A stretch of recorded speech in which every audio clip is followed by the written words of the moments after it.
The next person to occupy the White House will likely be faced with a continuing fallout from this week's Paris attacks. Tonight, we're joined by two of the presidential candidates to hear how they would handle terror threats at home and abroad. We begin with Democratic candidate Senator Bernie Sanders of Vermont. Welcome, Senator. Good to be with you. In the wake of the Paris attacks, you have called for what you describe as an international effort to eliminate the stain of ISIS from the world. How would you do that? The good news in the midst of all of this tragedy is that countries all over the world, whether it is France, whether it is Russia, whether it is the Muslim countries in the Gulf region, we now have a common interest, and that is to come together to destroy this barbaric organization called ISIS. And what has got to happen, and I don't suggest this is easy, but we have got to overcome a lot of the internal squabbling and disagreements which now exist. God knows the United States correctly has strong differences of opinion with Russia.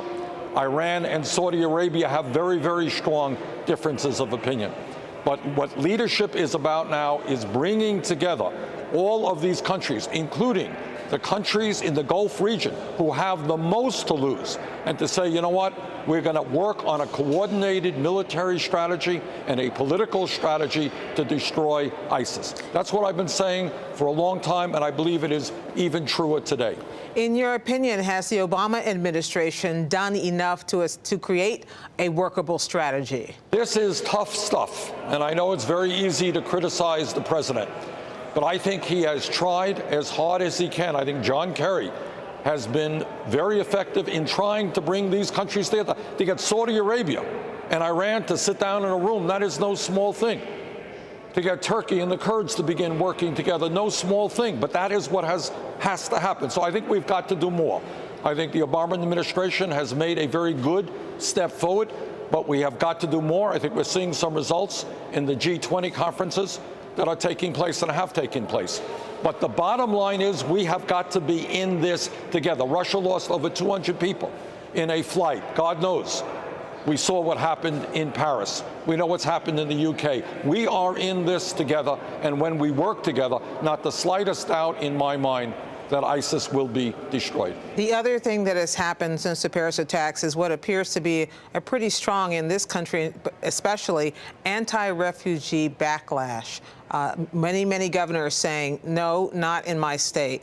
What's your response to that? I disagree. Look, you know, when we talk about terrorism, what it's really about is the terrorists trying to instill fear and terror in ourselves. And I'm hearing some people talking, well, maybe we'll close down mosques. Maybe we won't let Muslims into this country. Maybe we'll turn our back on hundreds of thousands of people who have been destroyed, whose lives have been destroyed by terrorism, who have had to flee Syria, have to flee Afghanistan. Now, it goes without saying that we need to have a very, very strong screening process to make sure that those people who come into this country deserve to be in this country, that they're not terrorists.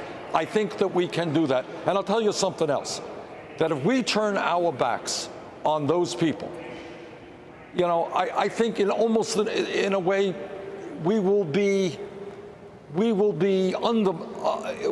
destroying what this country is supposed to be about. Throughout our history, we welcome people who were in trouble. So screening, yes, but turning our backs on people whose lives have been so affected by the war in Syria and Afghanistan, I don't think that's appropriate. In your statement, you described this as Islamophobia and racism, strong words. Right. Do you want to name names about who's guilty of that? It's no great secret, you know.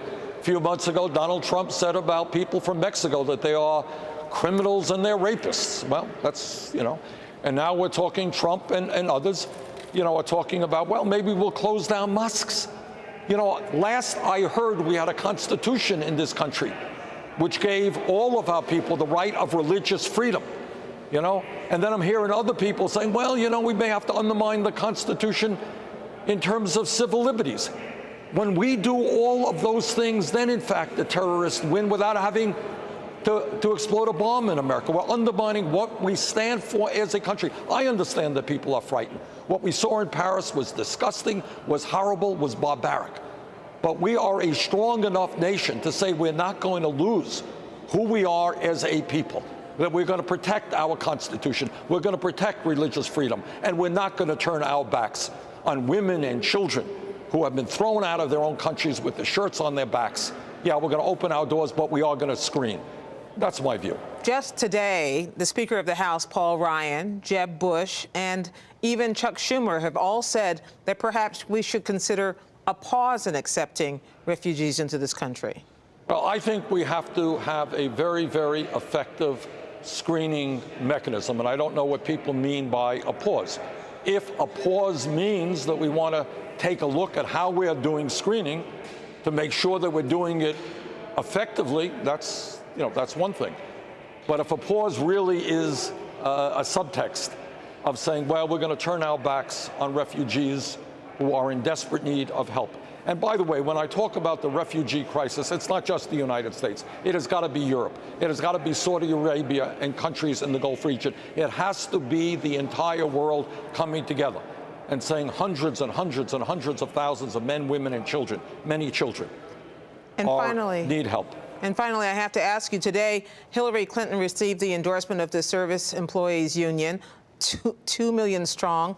There had been some split within that union about some who wanted to support you and some who wanted to support her. What's your reaction to that endorsement today? Well, obviously, I would have liked to have had that endorsement, but what you're going to see all over this country is, leadership sometimes doing things that I think the rank and file don't support. I think in New York City, 1199, one of the large locals, is not supporting. I think we have support within the SEIU. We have won the support of the largest nurses union, one of the largest postal workers union. We're going to get more union support. But I have absolute confidence that given the fact that I have one of the highest voting pro-union voting records in the Congress, that I've been on a lot of picket lines, that I'm fighting for $15 an hour, I think my record will, in fact, convince millions of workers in unions and out of unions that if we want to stand up for the working class of this country, I am the candidate. Senator Bernie Sanders of Vermont, Democratic candidate for president. Thank you for joining us. Thank you.